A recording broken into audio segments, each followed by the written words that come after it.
aqui a convite do Sindicato dos Bancários para falar de um tema de extrema importância, que é a paternidade responsável. Vamos iniciar nosso mergulho nesse mar para alguns desconhecido, né? Para alguns, nem tanto, que já estão vivenciando aí a paternidade pela segunda, terceira, quarta vez. Eu queria que vocês parassem por um momento e lembrassem como que foi, qual foi o sentimento que o primeiro sentimento que vocês tiveram quando descobriram que iriam ser pais, né? Aquela questão, né? Vou ser pai, e agora? Como é que vai ser? Qual foi o sentimento? Acredito que deva ter apresentado sentimento de felicidade, sentimento de tristeza, extremamente feliz que tá realizando ali um sonho da paternidade, triste porque vai ter que de abdicar de algumas coisas, fazer algumas alterações ali, né? De certeza, de dúvida, certeza, eu vou ser um bom pai, eu vou estar ali presente. De dúvida, será que eu vou conseguir mesmo? Será que eu vou conseguir passar todos os princípios para o meu filho?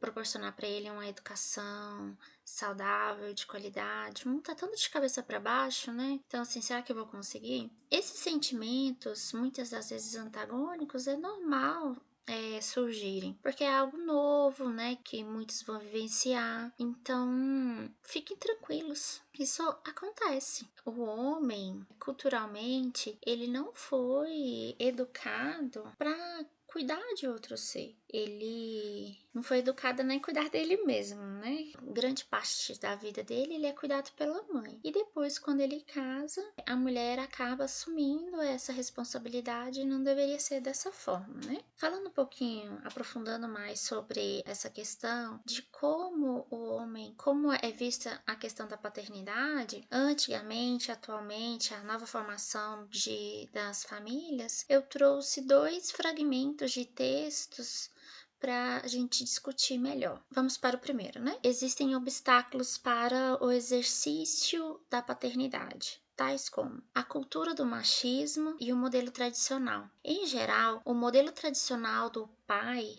se traduz no papel de chefe de família, disciplinador e provedor. Essas dimensões formam barreiras para um relacionamento com as crianças baseado no respeito e no afeto. As leis e as políticas públicas também são obstáculos que dificultam o exercício da paternidade. Por quê, né? Muitos países ainda não identificam os benefícios de reconhecer os homens como cuidadores. Muitos ainda não reconhecem a licença paternidade, não permitem que os pais acompanhem as mães na sala de parto e criam mecanismos nos serviços públicos para incluir os homens. O homem, culturalmente, ele não é criado para cuidar dele e nem para cuidar de um filho. Pode ser observado principalmente ali, né, na fase de criança. Quais são as principais brincadeiras dos meninos? É brincarem de carrinho, de luta, de futebol, videogame. Então, não são brincadeiras como brincar de casinha, onde ele vai aprender ali a cozinhar, na brincadeira, né? Aprender a cozinhar, a cuidar de uma criança, a cuidar de um bebê. E isso são brincadeiras mais realizadas pelas meninas. Então, é importante que as crianças, não só as meninas como os meninos, eles brincam desse tipo de brincadeira, para que desde criança ele entenda como que é a questão, como é brincar, como é cuidar de uma casa. Então, assim, antigamente, alguns anos, algumas décadas atrás, a figura do homem era só relacionada, do homem, né, na família, o pai, ele era só relacionado com uma figura do provedor da casa. Ele era responsável por trazer o sustento para aquela casa. Então, ele tinha uma família, só que ele não participava do contexto familiar, ele não participava do dia a dia. A responsabilidade ficava só para a mulher, de criar os filhos, de cuidar, de educar, do cuidado. Ainda bem que isso está sendo mudado, né? Vamos para o segundo fragmento O modelo de família em que o homem é o provedor e a mulher responsável pela criação dos filhos está obsoleto há tempos, mas ainda estamos construindo uma nova forma de estruturar nossas famílias. Historicamente, podemos localizar o início dessa transformação cultural no momento em que a mulher ela se lança no mercado de trabalho. E como que o efeito dominó e como que num efeito dominó desloca todas as pecinhas que estão à sua frente. Ou seja, a partir ali da década de 60, né, quando a mulher ela foi para o mercado de trabalho, houve a necessidade de remodular, de se trabalhar ali como que essas famílias elas podem se reformular. A mulher ela está trabalhando fora de casa, então ela precisa de que o companheiro faça a sua parte também, não só, né, no cuidado da casa, mas também no cuidado dos filhos. E isso, com o passar dos anos, está modificando. Só que o cuidado da criança, do filho, ainda é realizado principalmente pela mulher. Entre aí 70% do cuidado ainda fica na responsabilidade da mulher. Lembrando que não é só função da mulher cuidar da criança. O homem também, o pai, ele tem que entender que é função dele também trocar uma fralda, não esperar a mulher pedir para ele fazer a troca de fralda, né? Levar aquela criança ao médico, ao pediatra, fazer o acompanhamento, né, nas reuniões, depois nas reuniões de escola. A responsabilidade de criar um filho é uma corresponsabilidade de ambas as partes, para que nenhum fique sobrecarregado. A figura paterna ela tem a sua importância em cada fase da vida daquele ser. É importante no período gestacional, no período do parto e no período do pós-parto. No período do parto, o pai, ele pode participar, não só pode, como deve, participar de uma forma colaborativa e responsável, através da compreensão das alterações físicas, hormonais e emocionais, mediante o planejamento conjunto do novo momento de vida da família, o acolhimento dos anseios e medos comuns desse período, presença física em consultas, exames e situações cotidianas. E presença afetiva. Eu reforço com os homens que têm o desejo de ser pais e que estão passando por esse momento, vivenciando, que comecem a frequentar, a participar das consultas de pré-natal. Por que a gente enfatiza essa importância desse vínculo começar ali nas consultas de pré-natal e ele está frequentando? Que mediante essas consultas ele vai entender mais sobre, né, mediante a participação das consultas, ele vai poder acompanhar o desenvolvimento fetal, ele vai entender que a sua companheira está passando por alterações tanto físicas, alterações emocionais, né, e alterações físicas, em que os hormônios gestacionais eles podem deixar essa mulher com um pavio mais curto, mais estressada, ela pode ficar mais chorosa. Em algum momento ali do dia a dia de vocês, ela pode querer colocar você para dormir no sofá ou querer te dar uns peteleco. Isso é parte, fase, é temporário, não é permanente. Então tenha paciência. A mulher ela vai passar pelas transformações físicas, né? Ela vai ter ali o crescimento das mamas, a mama vai ficar mais sensível, vai ter o crescimento da barriga, ela vai ficar um pouco insegura em relação ao seu corpo, porque ela vai querer usar aquela roupa que ela sempre gostava e não vai conseguir. Vai ter necessidade, né, quando vocês saírem de parar muitas vezes ali para ela poder fazer xixi, né, quando a gestação estiver mais evoluída, porque o bebê ele vai comprimindo ali a bexiga. Então assim, você vivenciando e indo às consultas de pré-natal, você vai entender melhor e já vai estar criando um vínculo ali com aquele filho.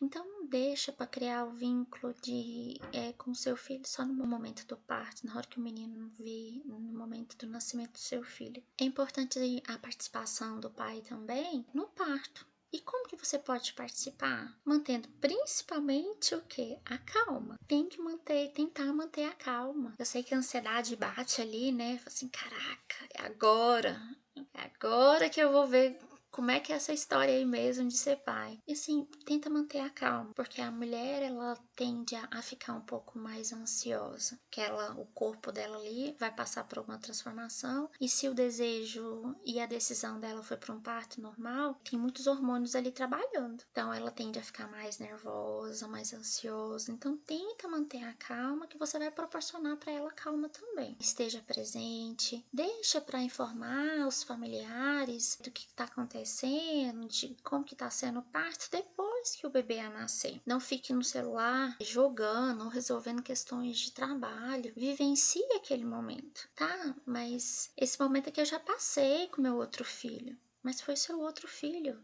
Agora, esse que está ali nascendo é único. Cada filho é único. Ajude a monitorar as contrações. Né? Hoje nós temos já aplicativos no celular aí para ajudar a verificar quantas contrações que a mulher está tendo ali a cada minuto. Seja carinhoso, ajude a mulher a se movimentar. É importante a movimentação durante o período do trabalho de parto, que essa movimentação facilita que o trabalho de parto seja mais rápido, não seja tão prolongado. Antigamente, os partos eram mais prolongados, se arrastavam mais, porque as mulheres eram internadas sem estar em trabalho de parto, né?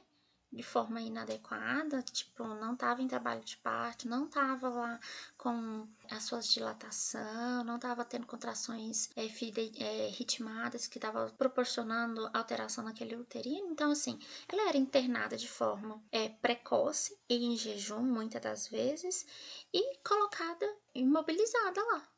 Mobilizada lá assim, olha, fica aí deitada, então assim, o índice de cesárea era muito maior. E o trabalho de parto, quando ocorria, era bem mais arrastado, né? Pensa uma mulher que precisa de dar à luz a uma criança, a um bebê, ficar em jejum, ela vai ter dificuldade, ela vai ficar sem energia.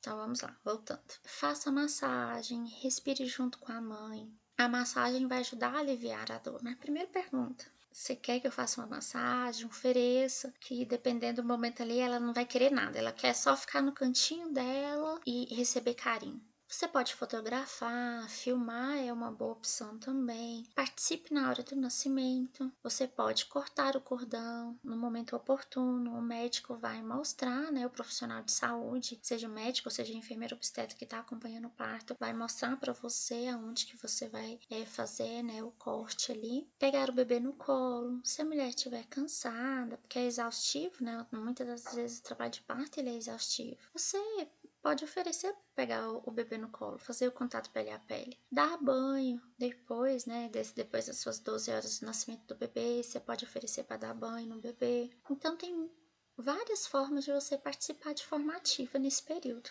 Aqui o pai fazendo massagem para aliviar, né, o dor na lombar que elas apresentam nessa fase. Nas unidades de saúde, né, seja na maternidade, seja na casa de parto, seja em uma casa de parto, seja em casa, você hoje já se tem acesso a mecanismos facilitadores do trabalho de parto. Quais seriam esses mecanismos? Seria uma bola de pilates. A bola de pilates, a mulher pode sentar sobre ela e ficar fazendo movimentos circulares ali, movimentos de balanço da pelve, e esse movimento faz com que o bebê force aquele colo ali, ajude, né, ele a solicitar o colo, afinar aquele colo, tá encaixando melhor ainda na pelve. Tem o chuveiro. Por que o chuveiro ajuda? Ajuda no momento da contração, né? A água morna, ela ajuda a relaxar. Então, no momento da contração, a mulher consegue ficar mais tranquila, mais relaxada. Pode, se a mulher, né, não tiver contraindicação, se for uma gestação de baixo risco, não tiver contraindicação, essa mulher pode parir dentro de uma banheira, tá? Ao acompanhar o parto, o pai, ele pode também garantir um melhor atendimento para sua parceira, estimular o parto natural, se for o desejo da mulher, né, e do companheiro, desejo do casal, diminuir o medo, a tensão e minimizar a dor, aumentar a sensação de prazer e satisfação no parto, diminuir a ocorrência de depressão pós-parto. Por que diminuir essa ocorrência de depressão? A mulher vai ficar mais tranquila, vai ficar mais segura, mais calma com a presença do companheiro. favorecer o aleitamento materno. Após o parto, se não tiver um profissional, normalmente não tem um profissional que vai ficar ali o tempo todo, então o companheiro pode auxiliar nesse momento, no momento da amamentação, de posicionar o bebê ao seio. Fortalece o vínculo entre você, sua parceira e o bebê. Em relação às vias de parto, o que a gente pode falar sobre, né? Nós profissionais de saúde incentivamos muito o parto natural. Por quê? Porque temos conhecimento dos inúmeros benefícios que ele proporciona tanto para a mãe quanto para o bebê. Então, assim que o bebê nasce, esse bebê ele vai de contato de pele a pele com a mãe, né? Como o parto ele é natural, como o próprio nome já diz, ele não vai ter interferências, ou seja, não vai ter processos cirúrgicos, então não vai ter o corte ali da incisão. Diminui o risco de hemorragia pós-parto, diminui o risco de infecção, diminui o risco de trombose, diminui o risco de atonia uterina. Então, são vários benefícios para a mãe e para o bebê também, da mesma forma. O bebê ele vai ficar mais tranquilo, ele vai ter menos perda de calor, ele já vai estar ali estimulando, né? Esse contato pele a pele estimula no processo da amamentação, aumenta o vínculo entre a mãe e o bebê e tem, né? Facilita a participação do pai também. Algumas imagens, né? Mostrando a grande emoção nesse momento, né? Do nascimento. Muitos pais, né? Choram, e ficam encantados, maravilhados com o nascimento de seus filhos. Em relação à cesárea, nós não somos contra a questão da cesárea desde que ela seja bem indicada. A cesariana ela não é para ser um procedimento realizado de forma rotineira, sem real indicação. Ela é para salvar vidas, lembrando que ela é um processo cirúrgico. Então, toda cirurgia tem seus riscos. Risco, né, de infecção, porque vai, né, ter o corte ali de várias camadas. A mulher, ela fica com a mobilidade mais limitada. O processo de recuperação é mais demorado. Então, tem que tomar o cuidado. O casal, a mulher que fala assim, olha, Daiane, eu não tenho estrutura emocional para ter um parto, ter um parto via vaginal. Tudo bem, ok, isso é compreensível, mas é importante que vocês pelo menos aguardem o bebê dar sinais que ele está pronto para nascer e o corpo dá sinal que ele está pronto para parir, que a recuperação vai ser mais tranquila, a descida do leite vai ser mais rápido. Então, é o seu organismo já preparado para o nascimento do seu filho, né? Facilitar depois ali no processo da amamentação. E não é porque é uma cesariana que ela não pode ser humanizada. Tanto o parto natural quanto o parto via vaginal, ele pode sim e deve ser um momento humanizado. É um ato humanizado. Como? Se o bebê nascer em boas condições, colocar esse bebê de contato pele a pele, tá? Juntamente com a mãe, para que essa mãe ela sinta participando desse momento único que é o nascimento do filho dela. Não deixa essa mãe imobilizada, né? Igual alguns realizam. Deixa lá a mulher toda amarrada, ela querendo ver o filho, querendo tocar o filho e sem poder. Tem um detalhe também. Se o casal opta, né, deseja, né, um parto via vaginal, um parto natural, tenha em mente que vocês precisam pesquisar o profissional que vocês estão escolhendo. Tem muitos profissionais aí que são da linha cesaristas e fazem indicação de cesárea sem real necessidade. Tá? Real indicação. Fala lá que o bebê está em sofrimento fetal, que na verdade é sofrimento profissional. É o profissional que não tem paciência de esperar o menino encaixar, né, direitinho ali, ele a nascer, e aí inventa essa questão que o bebê está em sofrimento fetal. Então, toma um cuidado em relação a isso. É o profissional que vocês estão escolhendo para acompanhar, né, o pré-natal e posteriormente acompanhar o parto. A importância da amamentação na primeira hora de vida, que é a golden hour. Não quer dizer que o bebê, assim que ele nasce, quando a gente coloca ele ali de contato pele a pele, ele vai sugar, fazer uma sucção eficaz. Mas é importante colocar esse bebê de contato pele a pele, que ele vai ser colonizado pelas bactérias da mãe, ele vai sentir ali, né, o calor da mãe, diminui, né, a perda de calor, que o bebê ele perde calor com muita facilidade, principalmente nas extremidades. E primeiramente ele vai assim, ali, ele vai se situar. Opa, o que está acontecendo aqui? Eu estava num ambiente quentinho, confortável, agora eu tô nesse ambiente frio, era escuro, agora tem muita luz, tem muito estímulo externo.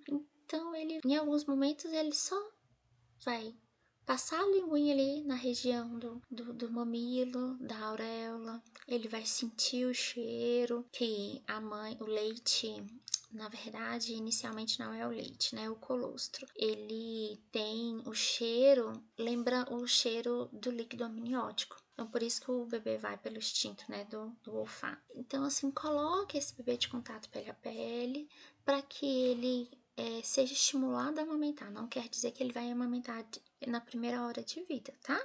De imediato, após ali nasceu, tá ali sugando. Alguns são bem esfomeadinhos, fazem isso mesmo, mas nem sempre. E nem é obrigatório. É necessário colocar, estimular para ajudar, né, no processo da descida do leite. Nesse momento, o companheiro pode auxiliar observando se o bebê está tendo uma pega correta. E como que é essa pega correta? Essa pega correta, ela é de forma assimétrica, tá? Aqui é o mamilo. O bebê, ele pega de forma assimétrica, ele não pega assim, é orientado que ele pega dessa forma aqui, de forma assimétrica no mamilo. Quanto mais ele abocanhar o mamilo, abocanhar ali a região da auréola, ele vai conseguir fazer uma sucção eficaz. O bebê fica com essa boquinha em formato tipo, né, boquinha de peixinho, e ele abocanhando assim com o próprio queixinho, ele faz também, né, o estímulo, né, com o queixo ele faz o estímulo da sucção, ajuda ali a drenar. Então ali eu reforço com vocês a importância de pegar o máximo da auréola, porque no mamilo não tem glândulas de leite. Com a estimulação ali da região da auréola, uma sucção eficaz, que ele vai estar estimulando as glândulas de leite e extraindo o leite. E assim, o pai ele pode participar, ele pode não, ele tem condições de participar de forma ativa também desse processo da amamentação, que para a mulher é bem exaustivo. Então, assim, como é um momento que demanda muito dela, o que você precisa ter em mente? Primeiramente, o que você tem que ter em mente, como companheiro, como pai, para que você possa participar desse momento. Não se transforme em um fiscal da amamentação, tá? O bebê, ele chora por inúmeros motivos. Então, assim, se o bebê, seu filho der uma resmungadinha, se ele começa a chorar, não ache que aquele choro é só sinal de fome, tudo bem? Então não se transforme em um fiscal de amamentação. Lembra que o choro é a forma que o bebê tem de comunicar com o meio externo. Ele pode chorar por fralda suja, ele pode chorar só por estar com calor, excesso de roupa, com a posição que ele tá, que não tá confortável, por dor. Então, assim, não é só fome. Alguns pais, ao primeiro resmungo do pai, já pergunta ali para a mulher: você já deu peito para esse menino? Então lembra, o bebê não chora, não é só por fome. Ofereça água, ofereça alimento. A amamentar dá muita sede, então deixa lá à disposição dela uma garrafa de água, ou proporciona para ela uma água gelada, do jeito que ela gosta. Deixa de fácil acesso ali. Se você tiver oportunidade naquele momento, faça massagem nos pés dela durante a amamentação.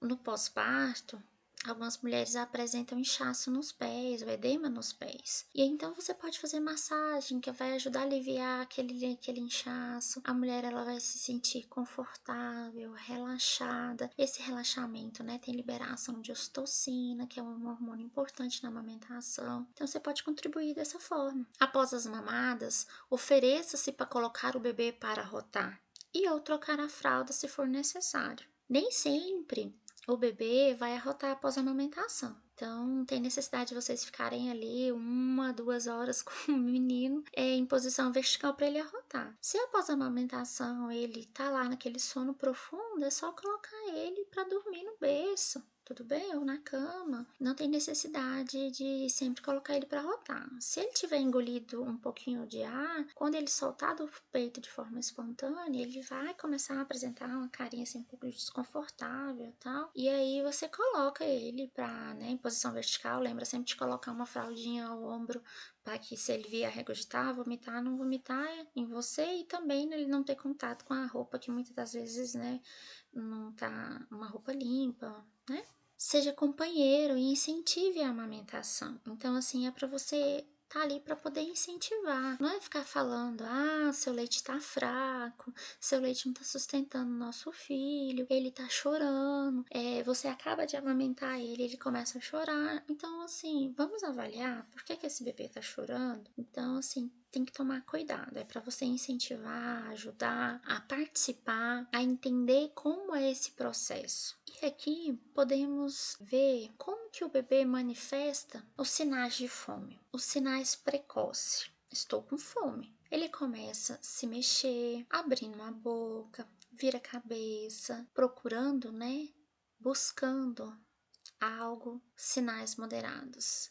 Estou realmente com fome. Ele começa a se esticar, se espreguiçar, aumenta os movimentos corporais, leva a mão à boca, ou tudo que se vai à boca, né? Ele quer sugar. Então, assim, o recomendado é até que o bebê seja colocado ao peito, quando ele estiver apresentando de sinais precoces a sinais moderados. Se esperar passar um pouquinho mais de tempo e ele começar já a apresentar os sinais tardios, é quando o bebê já tá bem, já tá irritado, então primeiro você vai ter que acalmar esse bebê para depois colocar ele ao peito. Então, assim, os sinais tardios. O bebê começa a chorar, movimentos corporais mais agitados, a coloração na pele fica vermelha. E nesse momento, assim, se a mulher tentar colocar o bebê ao seio, o peito pode estar ali na frente dele, ele não vai conseguir amamentar, tudo bem? Então, primeiro, acalme o bebê. De que forma, né?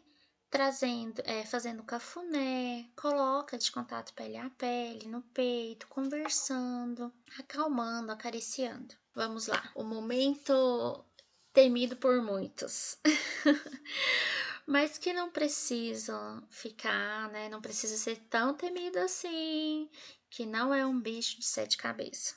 Que é os cuidados com o recém-nascido, com o RN. Os pais ficam assim, né, bem tensos, com atenção nessa parte. Mas assim, é tranquilo, tá? Tem que tomar alguns cuidados, como no processo da higienização, da troca de fralda. Se for uma menina, tem que tomar o cuidado, porque a anatomia da mulher, da criança, ela não é favorável. Então, ela tem uma propensão maior de ter infecções urinárias. Então, fazer a higienização, tomar o cuidado de fazer a higienização sempre da parte anterior para a região posterior. Então, da região da florzinha para o bumbum, certo?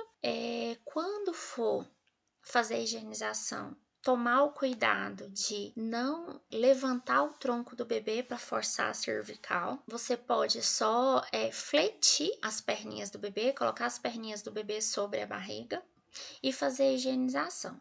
As primeiras fezes do recém-nascido, logo após o nascimento, quem vai vivenciar a paternidade pela primeira vez vai estranhar um pouco. Tá? Então, só já antecipando, as fezes elas têm características esverdeadas, né? São verdinhas, bem pegajosas, grudentas. Ela tem essa característica devido à bilirrubina que é excretada nas fezes, tá?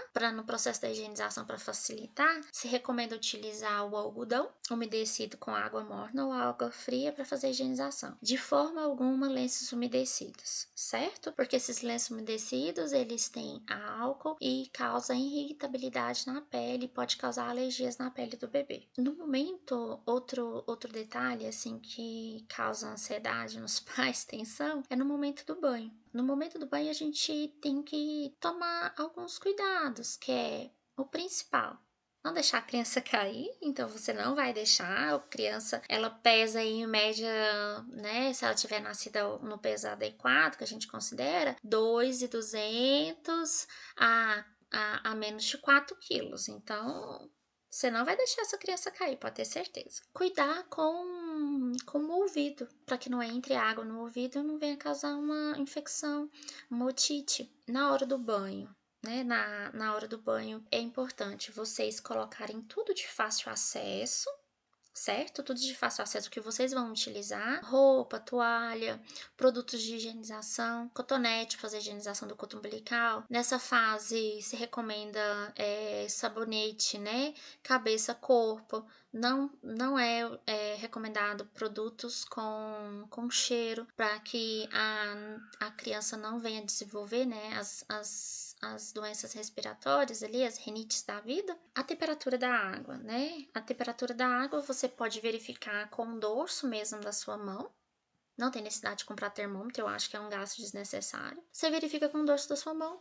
A água, ela tem que estar aí numa temperatura de 35,5, 36,5, que é a temperatura que ele estava acostumado, né? A temperatura corpórea, que é a temperatura que ele estava acostumado dentro do corpo da mãe. E assim, fiquem tranquilos.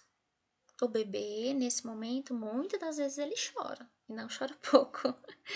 Chora um pouquinho. Só tem que tomar o cuidado que esse banho seja de forma mais rápida, não seja muito prolongado, principalmente nos primeiros dias de vida, que ele perde calor. O bebê perde calor com muita facilidade, principalmente nas extremidades, né? Na cabeça, nas mãos e nos pés. Por isso que se recomenda fazer a higienização primeiro do rosto e da cabeça e depois você lavar o corpinho do bebê. Ou se você optar por dar o banho, já lavar o corpinho, não sei, em fase, igual tem um vídeo que eu vou mostrar para vocês, se recomenda lavar o rosto, lavar o corpo do bebê, lavar as costas e, por último, lavar a cabeça. Os pais ficam com receio de manipular o coto umbilical, o cordãozinho umbilical. Quando o bebê vai para casa, ele vai com o cordãozinho umbilical ainda bem molinho e com clamp, né? Em alguns momentos ele vai com clamp também. Então tem que tomar o cuidado com o quê? Com a higienização. Lembra que esse local é porta de entrada de infecção. Então, se não for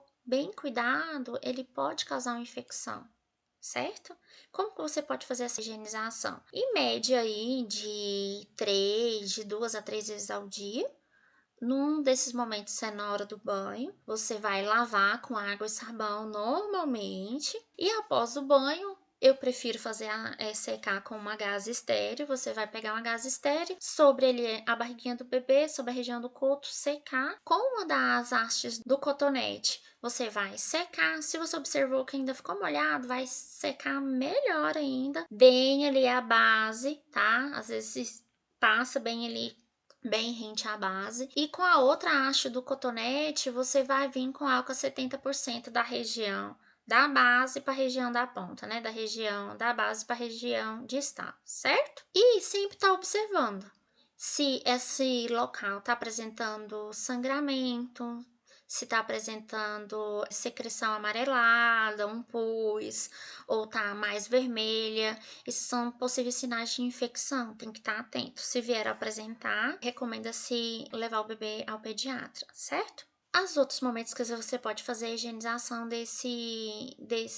dessa área é no momento de troca de fralda. E tomar o cuidado com o quê? Sempre o cós da fralda vai ter que estar abaixo da região do umbigo, para que facilite que essa área respire e esse coto umbilical entre em processo de mumificação mais rápido. Se ela ficar abafada, posterga, retarda, né, esse processo. E pode também, né, ficar ali, ter proliferação de fungos e vir a dar uma infecção no bebê. Vou compartilhar com vocês um vídeo bem bacana, mostrando passo a passo o primeiro banho na maternidade.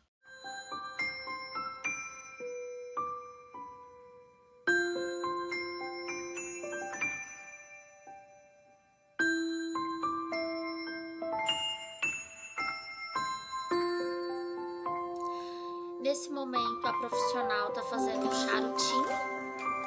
Esse charutinho a gente utiliza para que o bebê se sinta mais seguro, né? Mais confortável. Ela faz essa pega em forma de C para proteger, né, o pavilhão auricular, né? Proteger o ouvido para que não entre água no momento do banho. Se inicia a higienização pela face, uma bolinha de algodão apenas com água.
A profissional utiliza o pente nesse momento porque essa criança, ela nasceu, né, de parto via-vaginal e fica em alguns momentos, né, em alguns bebês, ficam restinhos de parto, tem ali o vernix caseoso, um pouquinho de sangue, e passando o pente na hora do banho facilita para que essas secreçõezinhas saiam com facilidade, né?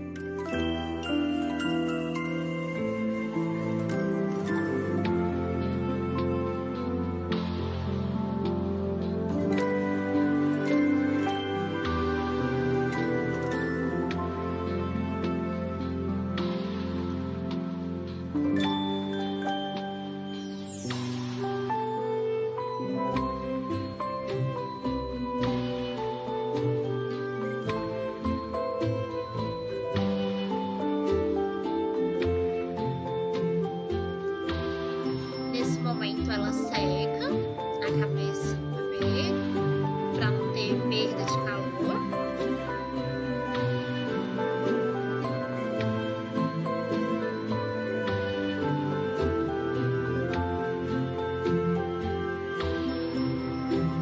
E ela verifica a troca de verifica a fralda. Lembrando que a água morna, ela tende a fazer o relaxamento, né? Proporcionar um relaxamento do esfíncter, tanto uretral quanto anal. Então o bebê ele pode vir a fazer xixi ou cocô no momento do banho, certo? Então se isso ocorrer, o que vai ser necessário? Fazer a troca da água e iniciar tudo de novo. Uma dica para os pais que vão ter meninos ou que têm meninos, tomar um cuidado que no momento da troca de fralda, né, sempre colocar uma gaze ali ou um paninho, uma fraldinha sobre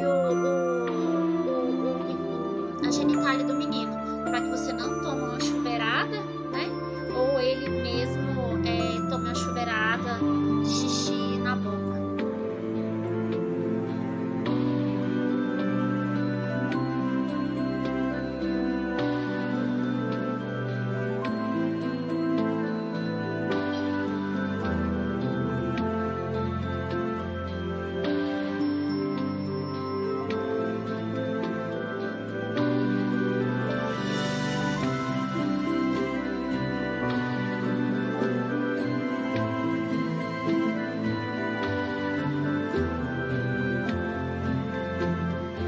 Observa que a profissional mantém a pega em formato de C, né, tampando, protegendo o ouvido. Se o bebê ficar um pouco nervoso, né, começar a chorar, você pode tentar dar uma acalmada. Se ele não acalmar, então você continua verifica que o bebê ele tá com o clamp, né, o clamp no cordãozinho umbilical, então ela vai fazer a higienização todinha do corpo, higienização, né, na parte anterior, depois da região posterior nas costas.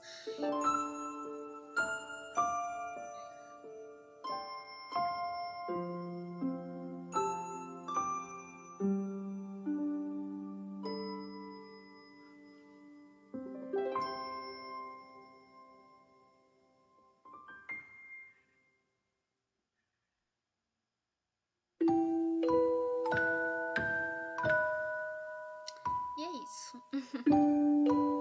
Não tem mistério. Vocês viram, né? E como na vida da gente nem tudo só são coisas boas que a gente precisa falar, né? E tem algumas coisas ruins que a gente tem que conversar também. E uma delas é algumas coisas que podem vir a acontecer nessa fase, nos primeiros dias de nascimento do bebê. Entre elas, a síndrome de morte súbita do lactante, a SMSL, que seria? Que é quando o bebê morre sem causa aparente. É a principal causa de óbito de bebês com menos de 1 ano de vida e geralmente ocorre durante o sono noturno. Quais são as principais causas? O atraso da maturidade do tronco cefálico do recém-nascido. Então, ele tem um atraso, ele qualquer coisa, ele flete assim, ele não consegue manter e não consegue voltar. Então, pode fechar as vias aéreas. Por isso que a gente não recomenda bebê dormir, né, em bebê conforto. Tudo bem? O bebê dormir de bruço ou de lado.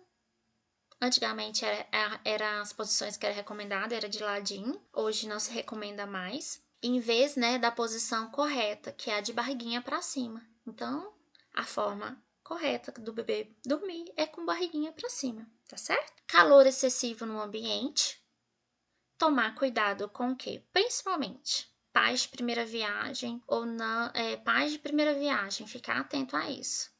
Lembra que nosso clima aqui no Brasil é um clima tropical, né? Calor, e o bebê ele não sente calor, não sente frio mais que a gente. Tomar cuidado com as avós também, que quer colocar os meninos ali, ó, vestido como se eles estivessem morando no Polo Norte, beleza? Isso até prejudica no processo da amamentação também. Mãe que fuma durante a gravidez ou o pós-parto. Não só a mãe, tá? O pai que tem o hábito de fumar, por favor, seja consciente.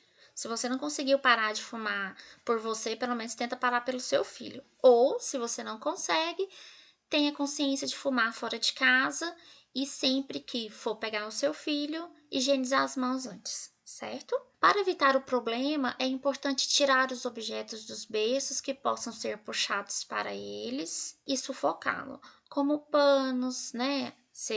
Como pano, a fralda, lençóis, travesseiros e cobertores. Então, a Sociedade Brasileira de Pediatria não recomenda nada do berço na hora que o bebê vai dormir.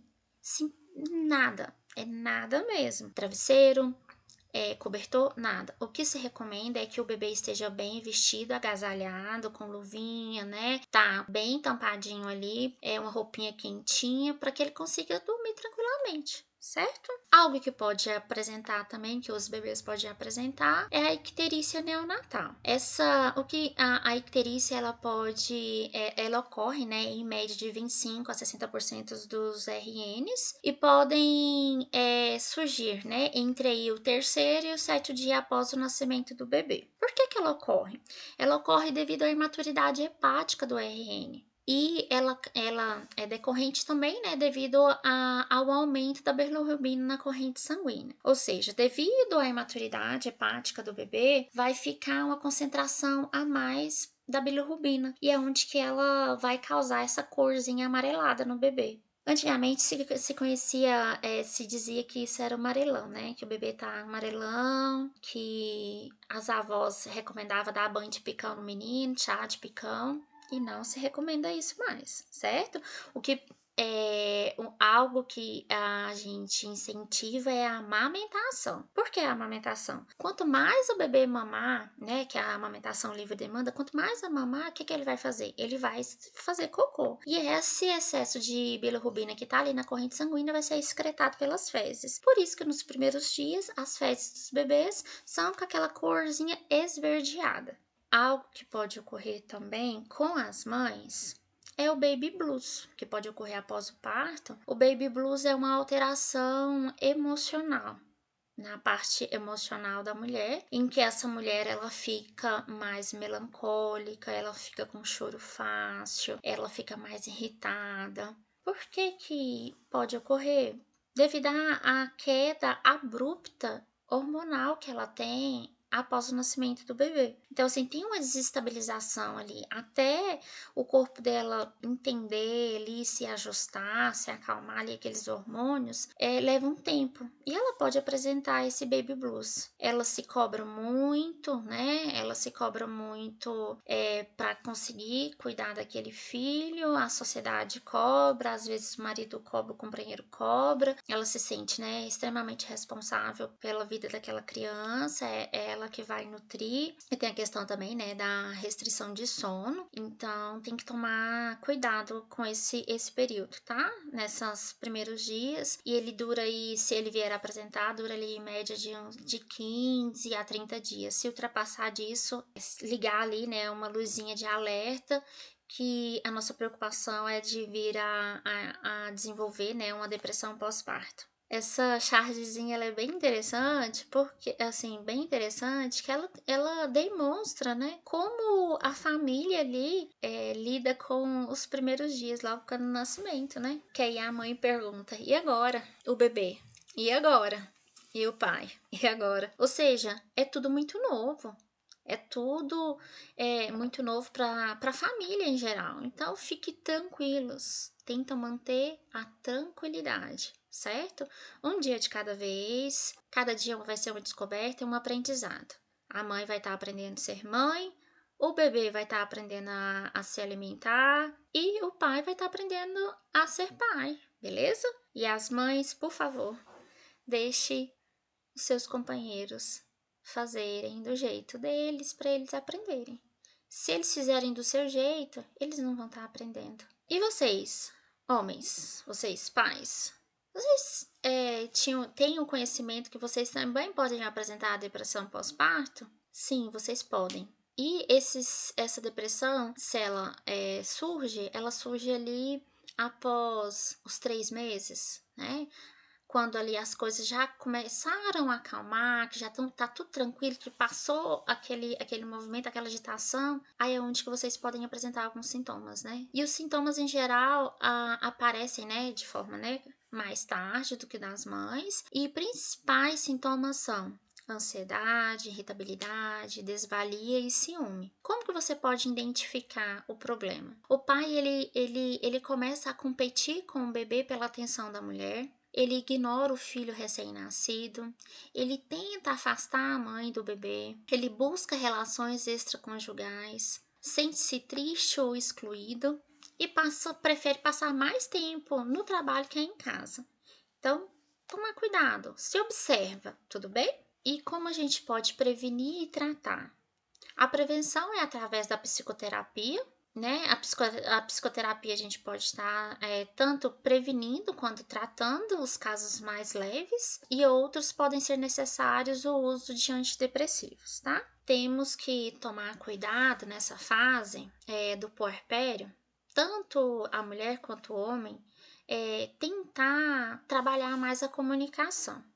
Nessa fase, o índice de divórcio é muito grande. O índice de divórcio ele aumenta não é pela presença do filho, é porque tá mudando ali as coisas, né? A vida ali daquele casal. A mulher, muitas vezes, ela é sobrecarregada. Então, lembra que tem que ter diálogo, tem que ter comunicação para que as coisas fluem. A mulher não vai saber que você tá chateado, você tá triste com alguma coisa, que você gostaria de estar fazendo e não tá fazendo, se você não chegar e falar para ela. E o homem não vai ter conhecimento de algo que você tá chateada, você mulher que ganhou o bebê, né, você mãe, se você não conversar. Então, tem que expor e lembrar que a partir do momento que vocês decidem por ter um filho, vai ser uma corresponsabilidade. É uma responsabilidade dos dois da criação desse filho. Não é só responsabilidade da mãe, não é só responsabilidade do pai de cuidar daquela criança, de cuidar da casa. Quando vocês dividem as tarefas, ninguém vai ficar sobrecarregado. Eu trouxe aqui algumas indicações de leituras, páginas, documentários e filmes que eu acho interessante para aqueles pais que querem saber mais, aprofundar mais sobre esse tema da paternidade ativa, como ele pode participar mais ativamente da criação dos seus filhos. E lembra que essa participação ativa, ela não é só benéfica para o seu filho, ela é benéfica também para a sua saúde. O pai que tem uma relação bacana com os filhos e com a mulher, ele tende a cuidar mais dele, né? Tanto cuidar da parte mais física, a parte emocional, tem menos estresse, adoece menos. Então, assim, é benefício, são só benefícios.